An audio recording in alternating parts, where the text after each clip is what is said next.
Урматтуу уртугандар, оору деген бар. Оору деген бул Алланын бир жараткан бир махлугу деп айтабыз дайыма. Жөнөкөй азыркы биздин жашап аткан заманда көптөгөн медицина илими же болбосо азыркы заманда медицина илими өтө өрчүп кеткен. Бизге негизинде эле шариятыбызда дагы дарыланууга эч качан тыюу салбайт. Кайсы медицинанын кайсы жолу болсун, ошол жол менен дарыланыш керек. Унутпашыбыз керек, мисалы эң элеке жөнөкөй эле тиш доктурга негизи жылына 2 жолу барыш керек. Жаз, күз мисалы барып текшерилиш керек. Негизи өзү тартибинде ошондой да. Ошондой эле терапевтке да ошондой. Башка бир эмелерге да мисалы общий анализ берип, сөзсүз 1 жылда 2 жол негизи көрүнүш керек. Тартиби өзү ошол экен. Медицина өзү алдын алуучу илим болуп эсептелет. Же болбосо оорунун алдын алуучу. Ооругандан кийин айыктыруучу эмес. Ооругандан кийин айыктыруучу медицина өзү илим анчалык даражада илим эмес. Биз баарыбыз тең ооруганда барабыз. Эми ооруганга чейин барышыбыз керек негизиндечи. Канча деген оору боло турган болсо, ошончо дары, ошончо медицинанын өзүнүн тармактары чыгып кеткен. Исламдын же болбосо мусулманчылыкта медицинанын өзүнүн бир орду бар. Пайгамбардын заманында азыркыдай бай чоң больницалар же болбосо ушунча бай окуган бар болгон эмес, бирок Пайгамбар саллаллаху алейхи вассалам ушунун баардыгын айтып кеткен. Дарыланын жолдору, мисалы ошол заманда эмне мен ооруган болсо, пайгамбарга келишкен, Пайгамбар саллаллаху алейхи вассалам аларга мындай кыл деп ошол замандын бир дарыларын көрсөткөн. Кээ бал менен дарылан. Мисалы бир сахаба өтө ичи катуу ооругандан, кыйналгандыгынан эмне кыларын билбей калган, пайгамбар бал же деген. Анан баягы бар бал жейт бир айыкпайт, пайгамбар дагы келди, яраса айыкпай атам десе, пайгамбар бар бал же деген.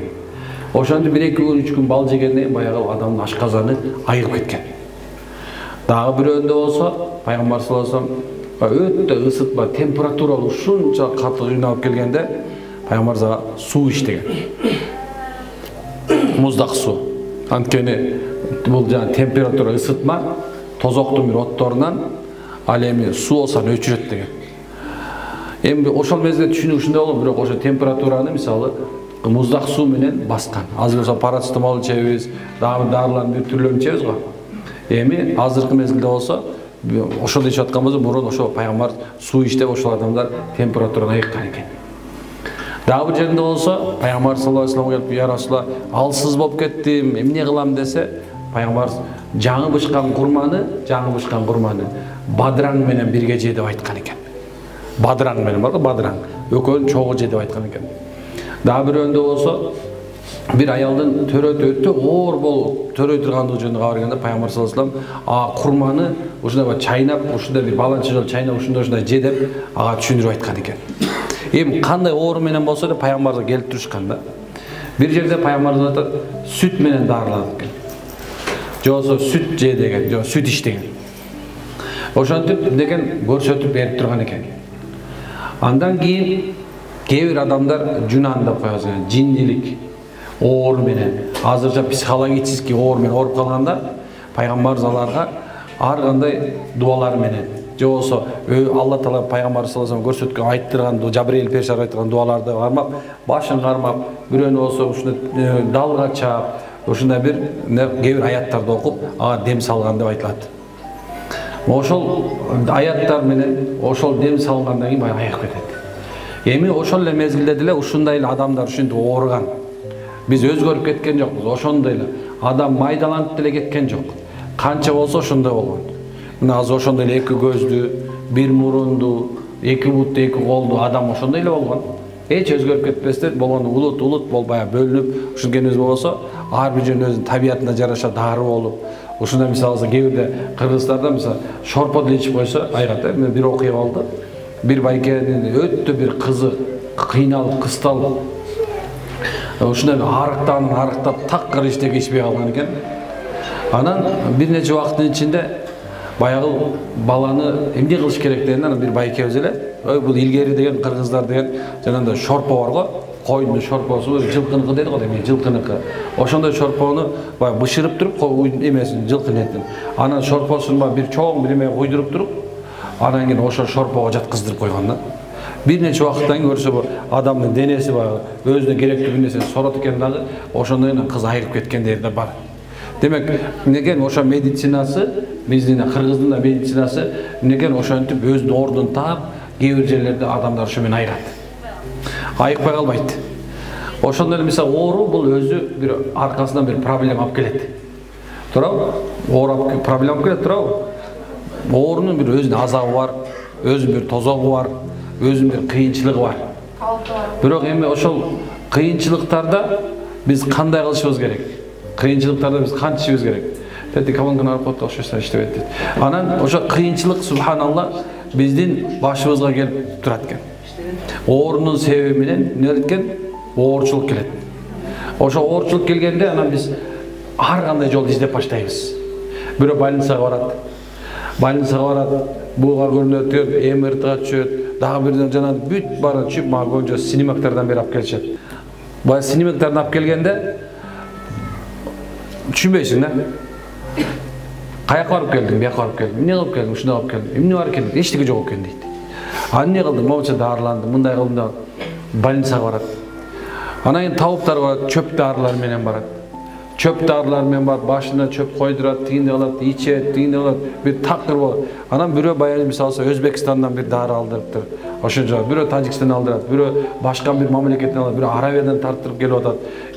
Marga jaktan darap gelip içi başlaydı. Öz azap da turabı. Oşo akçan get başlaydı, vaxtın get başlaydı. Biri kıynalganın getpeydi da. Көп адамдар ошол кыйналгандан такыр эмне кыларын билбей калганда, көп адамдар оорубайт, баягы кыргызча айтканда, оорубаган адамдын Кудай менен иши жок. Башы оорубаган адамдын Кудай менен иши дегенде, мисалы кээ бирин оор деп эсептебейт. Мисалы арак ичкен адамдарга, ал өзүн оорукчан катары көрбөйт. Ал обычный эле бир күндө мына күнүгө кылып жүргөн нерсеси. Аксакал болсун, жаш болсун, арак ичкен болсо, мисалы ал аган үчүн оор катары көрүлбөйт. Бирок ал эң жаман оор болуп эсептелет. Ал мисалы өзү эчтеке болгон жок, ал өзү ичип коюп эле жыргап эле жүрөт, баямедет мас болот, эмедет кыйган. Бирок ошол тегерегиндердин баардыгын тең ооручан кылып атпайбы ал. Мисалы аялын, балдарын, неберелерин, келиндерин баардыгын тең эмне алат? Ошо нервин алат да. Нерв алат да, психологически ооручан кылат да, бирок ал өзү сезбейт. Бир акылга сыйды айтып атат да, кээ бирлер мен молдолорго ишенбейм. Жок, молдого ишениш шарт эмес. Негизи молдого ишениш шарт эмес. Ал шарт ишениш Кудайга ишениш керек. Эми кээ бирлер Кудайга ишенем дейт. Ооба, Кудайга ишенесиң. Бирок кантип Кудайга ишенесиң? Кудайга ишенгендер толтура. Бу баптист деле ишенет, баягы деле ишенет, теңирчи деле ишенет. Бирок ахиретке ишенген бөлөк да. Ахиретке ишенет деген сөз өлгөндөн кийин кайра тирилип жооп бериш керек экенине ишенүү бул чыныгы иман болуп эсептелет. Чыныгы ишеним болуп эсептелет. Кээ бир адамдар мен атеистмин. Атеистмин деген сөз бул мен капырмын деген сөз да. Мен капырмын, значит ага нике кыйлбайт, ага жаназа окулбайт, Куран түшпөйт. Мен атеистмин деген адамдар ушундай болот, уже бүттү. Муну сүйлөй турган сөздү дагы ойлонуп сүйлөш керек, туурабы? Эми кара, оорунун себеби ушунчалык болду. Анан эми айтайын деген максат эмне болду? Исламда ооруну айыктырыштын жолу көп. Ошонун бирөөсү бул Куран аяттары менен дарылануу. Мен дем салуу деп айтабыз кыргызда, бирок Куран аяттары менен дарылануу. Аны үйлөштүн шарттары бар. Кантип канча жанда канча болуш керек, адам канча сантиметр отуруш керектен бери жазып койгон алымдар.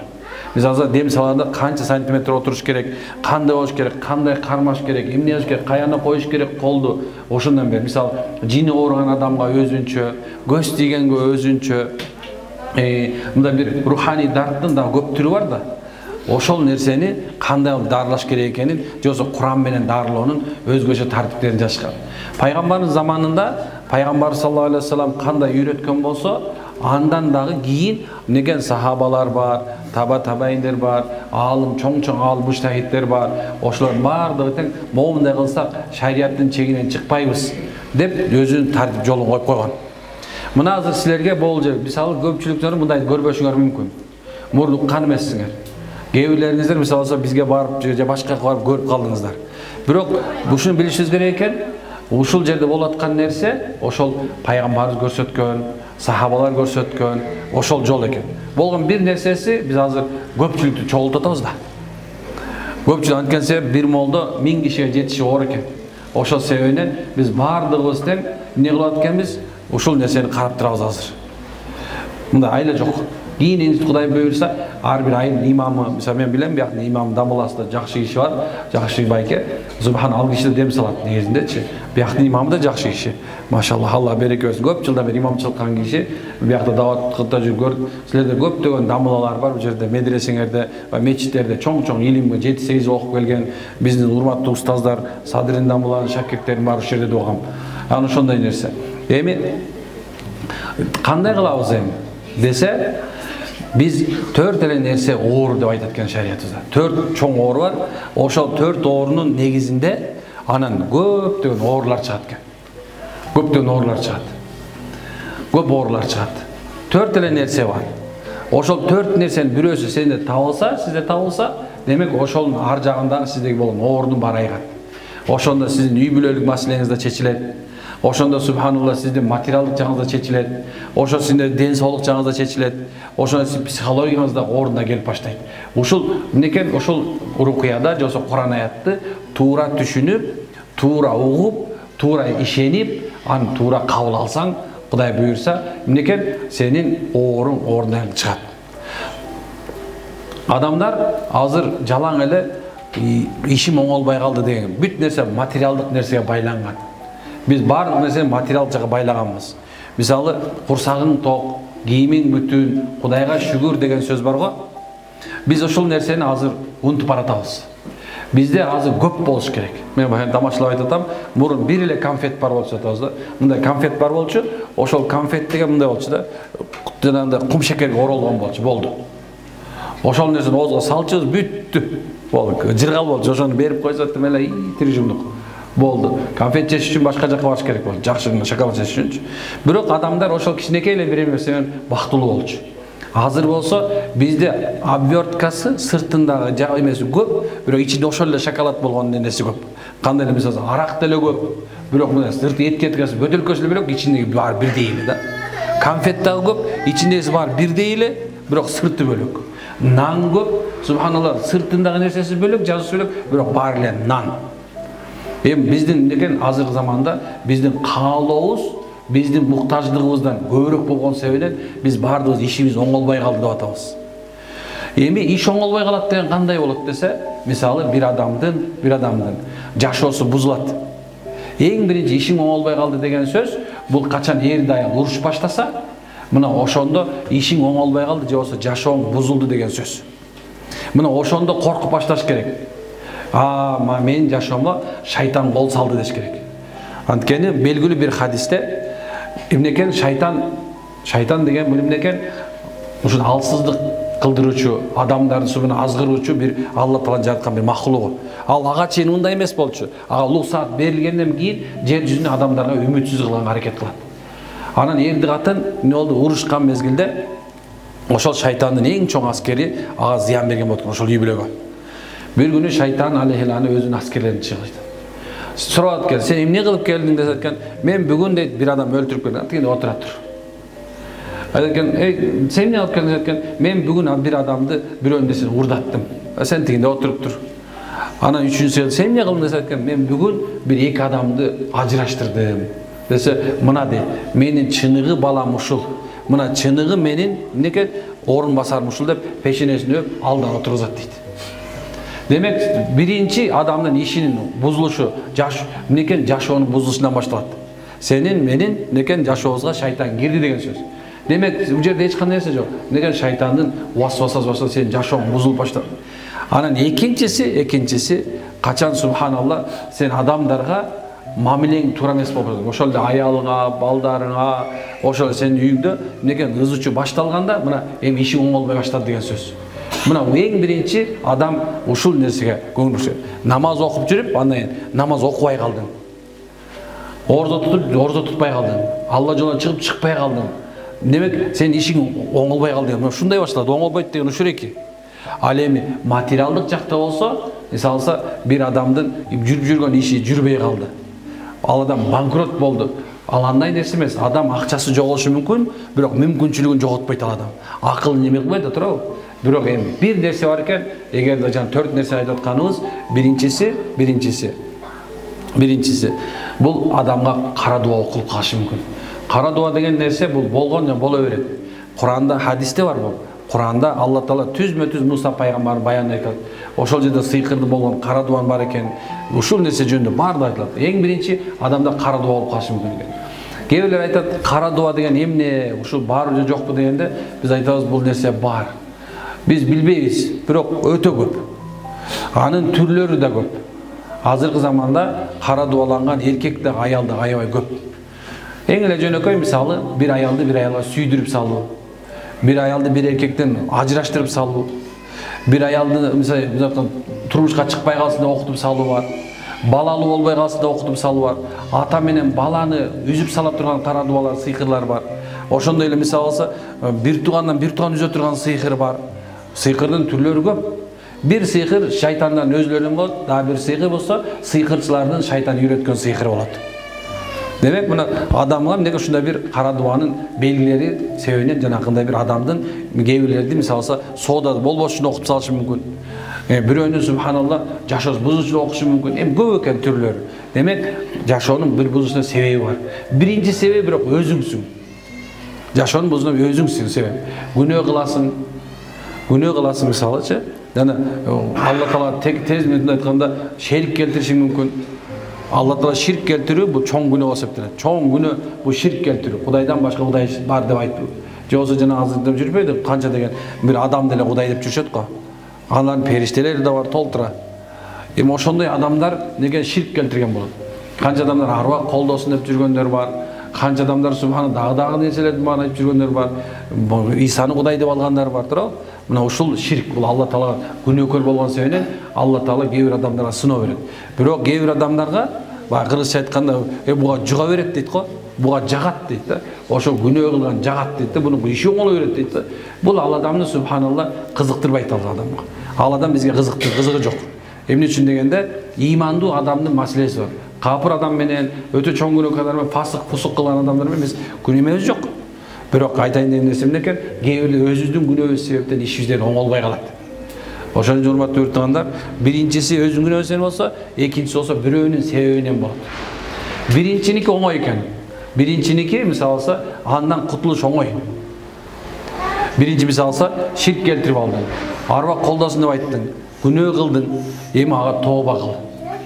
Тооба кылыш керек экен. Кандай кылыш керек экен? Тооба кылыш керек. Алла күнөөмдү кечир. Алла күнөөмдү кечир.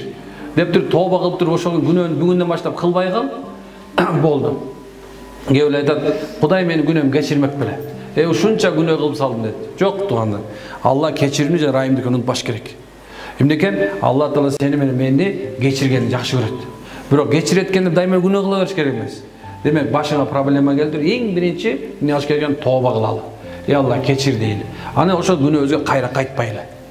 Кайра кайтпаганга аракет кылалы. Эмне кылат экенбиз? Алла кечир дейт экенбиз дагы, ошо менен кайтпайт экенбиз ошо күнөөбүзгө. Ошо күнөөнү кылбайт экенбиз. Ушакчылык кылып жүрөбүзбү? Ушакчылык кылбай калат экенбиз. Кылбаган аракет, ара ичип жүрөбүзбү? Арабызды токтотолу. Зына кылып жүрөбүзбү? Зынабызды токтотолу. Бир адам акысын жеп жүрөбүз, ошо акысын жегенди токтотолу. Ошентип өзүбүздү эмне кылат экенбиз? Оңдой беришибиз керек экен күндөмгө. Эми экинчисинде болсо, эми жана айтып аткан нерсе кайра келдик, Кудай буйрса, рукуя. Жосо Куран аяттары менен дарыланышыбыз керек. Чындыгына келгенде, мына бул китеп мисалы алса, бул баардыгыбызга эле доступный эле китеп негизи. Мен мусулманмын деген адам үчүн бул китеп эң эле айткан жеткиликтүү эле китеп. Ушул китептерден алып, мисалы, ошол жерден өзүбүздү дарылап башташыбыз керек. Бирөөнө дем салдырардан мурда, биринчи өзүңөргө дем салганга үйрөнгүлө. Мен дайыма ушуну айта берем. Өзгөргө дем салганды үйрөнгүлө. Десе, кээ бирлер айтат, кантип дем салабыз? Алхамду менен кул халатты билесиңби? Билем. Анда ошону 100 жолдон окуй бер. 100 жол окуй бер, өзүң дем салган үйрөн. Эми караңыз. Сиз эми ушундай кылдыңыз. Дем салып көрдүңүз. Жоса дем салайын десеңиз, өзүңүздөн коркуп атасыз дейли. Ошо мүмкүнчүлүк жетеби, жетпей калабы, кыла аламбы, кыла албайм дедиңиз. Анан ошондо андан кийин эмне кылыш керек? Ошо молдокелерге барып баштайбыз. Молдокелерге барып баштайбыз. Анан жөн эмес, субханалла, туура акыйдасы туура болгон, илим билимдүү болгон, бир нерсени түшүнгөн имамдарга, молдолорго барабыз дагы, анан дем салдырабыз. Жөн эмес. Эмне үчүн өзүңөргө дем салдыргыла, дем салгыла Кур'ан аяттары менен жазат. Анткени пайгамбарыбыз Кур'ан менен дарылангыла, Кур'ан менен дарылангыла, жок, Кур'ан менен дарылангыла, Кур'ан менен дарылагыла деген. Демек, өзүңдү Кур'ан менен дарыласаң болот экен. Мисалы кара, баарыбызга белгилүү машхур хадис билесиз. Бул хадисте пайгамбар кимде-ким пайгамбар Фатиха сүрөсүндө өлүмдөн башка баардыгына эмне бар экен? Шифа бар. Эми ошол Фатиха сүрөсүн мисалы Алхамдулиллахи роббил аламин ар-рахманир рахим малики яумиддин. Ошо Фатиха сүрөсү 7 аяттан турат, Ушул аятты, ошо сүрөнү мисалса алдына ар кандай тажрыйба кылган. Эми сиз да тажрыйба кылыңыз. Мисалса постоянно башыңыз ооруп атат. Сыйкыр бар экенин билдиңиз өзүңүздө. Кара дуа бар экенин билдиңиз. Өзүңүздө бир текшертип алдыңыз. Мисалы мен азыр текшерип берем, анан сизде кара дуа бар экен десем, сиз эмне кылышым керек деген вопрос болуш керек да. Аны ошол даарат алып, гусулду болуп, ошо мечитке 1-2 күн келип, 3 күн келип, мечиттин имамдарын сабактарын угуп, мечиттен калбай, такыбачылык кылып, машалла, Алланын жолуна чыгып, анан кийин ошол мезгилде эмне экен? Ошол мезгилде токтотпой эле күнүгө эртең менен кечинде мисалса Фатиханы 11 жолдон окуп өзүңө. Анан окуй бересиң, бир мезгил болот да, мисалса өзүң кускун келип кетиши мүмкүн. Улай бериш керек экен. 11 жол келгенде кускун келди мисалса, 12 жол оку. 13-cü, 14 Oğuzhan uşu жерге келгенде 14-cü окуганда анан ошондо мисалы кусуп ийишиң мүмкүн. Ал мисалы ар кимдики ар кандай даражада болот да. Мына Фатиха сүрөсүндө мисалы точно эле момундай кыл деген нерсе жок. Сен өзүң тажрыйба кыл. Өзүң тажрыйба кылып ошол нерсе менен өзүңө дем салган. Кечке үйлөй бербе. Алгы колуңа үйлөп туруп мындай кыласыңбы, жосо башыңа коёсуңбу, же төшүңө коёсуңбу, же болбосо ошондо колуңа коёсуңбу, ушундай немеде экен биринчи өзүңө жардам берген аракет кыл. Жок, эми өзүң мисалы кээбилер бар, мисалы кээбилер иштерине жин кирип кеткен болот. Мисалы дейли. Фатиха сүрөсүн окуп атканда өтө катуу кыйналышы мүмкүн. Өзүнө окуп аткандачы кыйналып, кысталып. Мен баягы Кудай берсе аз калды. Кудай берсе мен бир аз убакыт калды. Кудай берсе китебинче кичинекей бир китепче чыгат, каласа. Айба бекем даярдап атабыз, багалашпа. Ошондо бир нерсе айтып атабыз. Мисалы ошол Фатиханы окуп аткан мезгилде сен өзүң башыңа коюп, же болбосо колуңду төшкө окуп аткан мезгилде мисалы ичиң ысый турган болсо, мисалы боо сүрөнү оку. Эгерде ушундай башың ооруй турган болсо, боо сүрөнү оку. Эгерде төшүң кысыла турган болсо, боо сүрөнү оку деп, иншалла биз чыгара алабыз. Же болбосо Фатиханы баланча жолу оку, тигиндей кыл деп, мисалы ар бир өз белеси бар да. Мисалы эгерде ичиң ысыган болсо, демек жин менен кошо кара дуа бар деген белги болот. Мисалы эгер башың ооруган болсо, сен катуу көз тийип кеткен болот. Эгерде төшүң ысып аткан болсо, окуп атканда, анда же болбосо башың айланып ушуна тегеринип аткан болсоң, анда сага хасат бар. Bir adamın göre albastığı ötüp ketти деген söz var. Buna uşul derselerinin bardығы tek özün ile kılsan bolot деген söz deydi adam. Misal bizdin gelişi sebep ne? Ben bir yaka gelip sizler dem salanan, o tigin dem yok. Subhanallah. Birinci sizler özüngörgө dem salın, özün jolun yürütü. Eğer emi oşonu kıla alбай атасыз, kılıp gördüğünüz bolбой атат, anda emne kılış gerek? Andan ayla жок, анан молдокелерге барып баштайбыз, subhanallah. Ruqya, Kur'an ayatымен ошол адам сизди дарылап баштайт. Демек, урматтым, ушул нерсеге көңүл буралы. Биздин жашоо бул дүйнө менен бүтүп калбайт. Оору убактылуу гана нерсе. Же азыр айгасыз Кудай кааласа, же болбосо иншалла өмүр бою оору өтүп, анан ошо менен шейит катары кетесиз да, бейишт болот. Оору жөн эле келбейт, күнөө кечириш үчүн келет. Жашоодо бир проблеманы алып салыш үчүн келет. Анан ахиретте Алла Таала сени таза апаргысы келсе, өмүр бою оорутуп салат. Өмүр бою мисалы рак болуп калышы мүмкүн. Рак болуп калышы мүмкүн. Жонсу субхан азыр канчадан оорулар түрү коюп кетти. Акыр заман белгилери бирөөсү белгисиз оорулар башталат. Аны эмне себептен деп алымдардан сурашса экен, ошол мезгилде күнөө көп болуп кеткенден. Адамдар без разбор эле, эч нерсени ойлонбой эле күнөөлөрдү кыла берет экен да. Ойлонбой эле бир нерсени кыла берет экен. Күнөө десең, кайчы аяктан молдор дөөрүй берет дегендер болот го ушундай. Ушундай, жок, ошол баягы кыргызчадан молдонун айтканын кылган кылба деп коет го. Жоктен айтканын кылбаган адам ушундай акыбалга келип калат тугандар. Akır zaman belli uşur eki.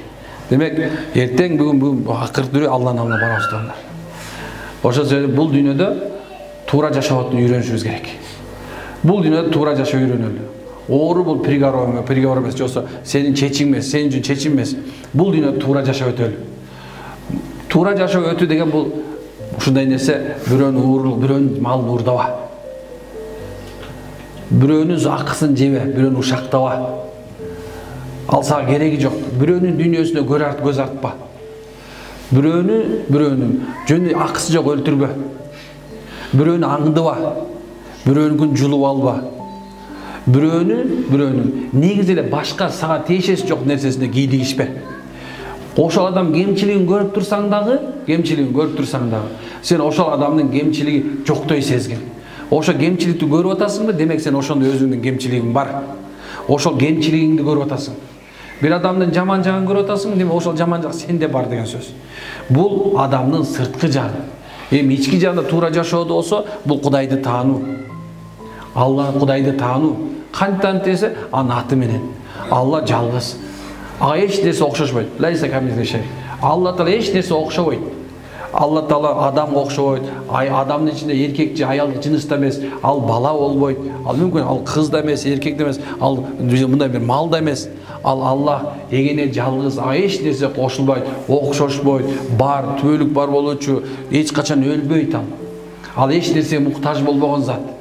Ал каалаган нерсе болот, ал каалабаган нерсе болбойт. Демек биз бардыбыз Алланын алдына кайтып баруучуларданбыз. Биз ушундай өзүгө да ээ эмеспиз биз. Жаныбызды Алла Таала үйлөп койду, ал ээ болгон сен. Эми өлөрдө мен өлбөйм деп кыйкырсаң деле некен жаныңды алып койду экен да. Өзүңдүн жаныңа да ээ эмессиң. Керек болсо Алла Таала ырыскын кылып жазбай койсо, мисалы алдыңа келген бир стакан сууну да иче албайсың. Ал Алланын каалоосу менен болот. Ырыскын жазган Кудай. Эгер ошол жана стаканга бир сууну кылып отурган болсо, ал жазган нерсе болсо, ичесиң, жазбаса жок. Ушул акыйда, ушул нерсеге туурага чечим келишибиз керек. Мына ошондо иншалла Кудай буйрса ордуна келет. Биздин туура жашоо ушундай. Кийин арам нерсе кылба. Көчөмүздөн сурат, Куранга кантип амал кылабыз десе, алымдар устаз айтат эле, Куранга амал кылышынын биринчи белгиси, Куран эмнени арам десе арам деген, эмнени адал десе адал деген дейт. Демек, Куранда эмне арам делди, кылба. Эмне адал деди, ошону кыл. Аял болсоң, Алла Таала жабын деди, жабынып кой. Эркек болсо, субханалла, эркекке да жабыныш керек. Кандай жабыныш керексе, көздү ылдый кылыш керек. Уяттуу нерселерден. Уяттуу нерселерден көздөн ылдый кылуу бул эркектин жабынысы, жабынчысы. Алла Таала эң жакшы кийим бул такыбачылыктын кийими деген. Демек, такыба, Кудайдан корккон адамдар күнөөдөн коркот экен. Күнөөдөн корккон адам болсо, Кудайым буйрса, насип болсо, сөзсүз бейиштен башка эч жакка кирбейт экен болобуз. Ушундай туугандар. Демек, биздин келишибиз эмне экен? Биринчиден субханалла мухаббат бирибизге, биринчиден субханалла мухаббат бирибиз жакшы таанышыбыз керек мусулмандар, зиярат. Экинчиси болсо, бир аз болсо шариаттагы нерсени түшүндүрүп коюп болду. Молда шифа бербейт, мен дайыма айта берем. Молда эч качан шифа бере албайт. Биз өзүбүз да ооруп калабыз. Эмне үчүн анткенсе, өзүбүз эмеспиз да биз. Алла калып койсо, аскерин жөнөтүп койсо, эмнекен оору келип калат бат эле. Ушундай нерсе. Эгер Алла Таала каалап койгонсо болсо, ошон үчүн азыр биринчи мухаббат бирибизге. Анан экинчиси ушундай нерсе, Алладан толук кандуу, я Алла, шифа берип отуралы. Кээ бирлериңиз оорубай эле келдиңиздер азырчы. Бирок, я Алла, мен ооруган жокмун. Бирок мен ичимдеги көрө албастык, менменсинүү, текеберлик, ачкөздүк, кайдыгерлик, мындай бир акылсыздык, парасаттын жоктугунан, мындай бир адеп ахлактын жоктугунан оорудан мени сакта. Шифа берчи ушуну. Жүрөгүмдү жумшартып салчы, я Алла. Ушулардан мени сактатып койчу деш керек. Эч кээ билен ооруган жоксуң, жөн эле бирок кээде арак ичесиң, кээде күнөө кыласың. Ошол десейде, я Алла, мен ошо күнөөдөн тыйып салчы мени бүгүн. Я Алла, мен зына кылбай турган кылып кое көр. Я Алла, мен арак ичпеген кыла турган кылып кое көр. Алладан суранып отуралы. Анткени Алла сурагандарды жакшы көрөт да, туурабы? Ким Алладан сураса, Аллах берет. Ким андан сурабаса, Аллах бербейт. Ал ушундай, ал биз кандай мамиле кылсак, ошондой мамиле кылат. Алла айтат, мен жок десеңер мен жокмун дейт. Мен бар десеңер мен бармын дейт. Берет десеңер берем дейт. Бербейт десеңер бербейм дейт. Мен өзүмдүн пендеме, ал мага кандай мамиле кылса, ошондой мамиле кылам дейт. Келе иншалла, Аллага жакшы мамиле кылалы, Алладан жакшы мамиле алып келет иншалла. Аллага берген, Алла Таала сага жакшы мамиле кылып аткан ушереки, демек Алла Таала сага баш ийе турган келинчек, сени сыйлай турган күйөө, seni сыйлай турган бала, ушундай сени баланы жакшы тарбиялап турган ата кылат сени. Барлык адамдарга кадыр барктуу кылат. Алла Таала бар сенин даражаңды көтөрүп коет. Алла ушундай зат. Бул дүйнө бактылык кааласа, бул дүйнө эмне бактылык болсо ошону баарын берип салат. Эгер бул дүйнө бактсыздык калат, эгер тосоң боло турган болсо, бул дүйнө бактсыз болуп каласың. Аялыңды сыйлабай калат, балдарын тарбиясы өсүп калат. Кээ бирлер айтат, субхана, бул баланы бир нерсе кыл, болбой калды. Ана мындай карайсың, эми айта албайсың, кантип тарбия бербей, өзүң ичип эле, өзүң жечип элең десең кээ бирлер айтат, эми ичимин, жечимин, эми ал заман бөлөк эле деп. Бирок ошондордон мисал алса, бала деген. Сен кандай болсоң, ошондой болду деген эле сөз. Кандай эмнени көргөн болсо, бала ошондой фото работ тартты, ана ошол нерсени көрдү, анан сен точно туура бардат да болду. Башкача туурабайт. Сакалчан жүрдүңбү, балаң сакал коет. Намаз окуп жүрдүңбү, намаз кыл. Кыз да ошондой. Кыз да ошондой. Мисалы алса, канча деген кыздар андай ажырашып келип атат азыр. Канча деген аялдар, кыздар азыр турмушка чыкпайт. Эмне десе, эмне турмушка чыкпайт десе, ким жанагындар көпкө чейин турмушка, ошо көргөм дейт да, атамдын дейт да, апамды сабап атканын көрүп, дагы бирөөнө тийип алып таяк жеп, жашоонун бузуп алган жалгыз өткөн жакшы деген бар. Кээ бирлер эмне үчүн ажырашып кеттиң десе, Очо ошо эркек дейт. Анткенсе энеси күйөөсүн, атасын сыйлап айткан да көргөн да. Демек, алда ошак барып ошону көрсөткүсү келди да энесинчи. Ошо энеси кандай болгонун көрсөтөйүн деди эле, бирок ал жерде атасындай эмес экен да, кубалап чыгып коет да. Ошентип, эмнекен үйдө көргөн тарбияны сыртка көрсөтөм деп, бүгүнкү заманда бирөө тийбей айтат, бирөө албай айтат. Ушундай экен урматтуу көрүптүрган. Ошон үчүн келгиле иншалла. Ислам менен жашайлы, иман менен жашайлы, жашообузду оңдойлу, жашообузду кооздойлу иншалла. Бул дүйнө бир келген дүйнөдө жөн эле жашап өтүп кетип калбай, пайдалуу бололу. Туурабы? Ал эмне пайдаңар тийсин дейт, бирок зыяныңар тийбесин. Бул дүйнө ушундай нерсе. Пайдабыз тийиш керек, зыяныбыз тийбеш керек. Бир да куртка да зыян тийгизбейли. Бир да куртка да зыян тийгизбейли. Тилибиз менен, колубуз менен, бутубуз менен, илгерки адамдардын өрнөктөрү ушундай болгон. Алар кээ бир убактарда кетип баратып, жолдогу жылаанды башын алып салыштан мурда, аны бисмилла деп таяк менен кубалаган экен. Чоң ушундай жылаандар. Алар ушунчалык даражада ушуну. Эми караңыз, бир мышык боло турган болсо, бир мышыкка ушундай бир этегин уктап калган себебинен, эмнекен ушундай бир этегин кесип мышыкты ойоткон эмес да. Биздин ушундай жүрөбүз катып калган азыркы мезгилде биз бири-бирибизди керек болсо субханалла мал эмес, бири-бирибизди талкап коебуз. Демек, биз эгерде жашообузду оңдобосок, иман менен, туура жол менен, анда биз эртеңки күндө эмнекен ошондой жалаң бардыгыбыз тең ошондой тосмонун астында жашап калабыз. Бири-бирибизди сыйлабай калабыз. Карлар сыйлабай калдык дейбиз. Карлар айтат, силер сыйлабай калдыңар дейт. Ошонун баары имандын жоктугунан болуп кетип тургандар. Келе иманга келели иншалла. Аракет кылабызбы? Алла береке берсин тугандар.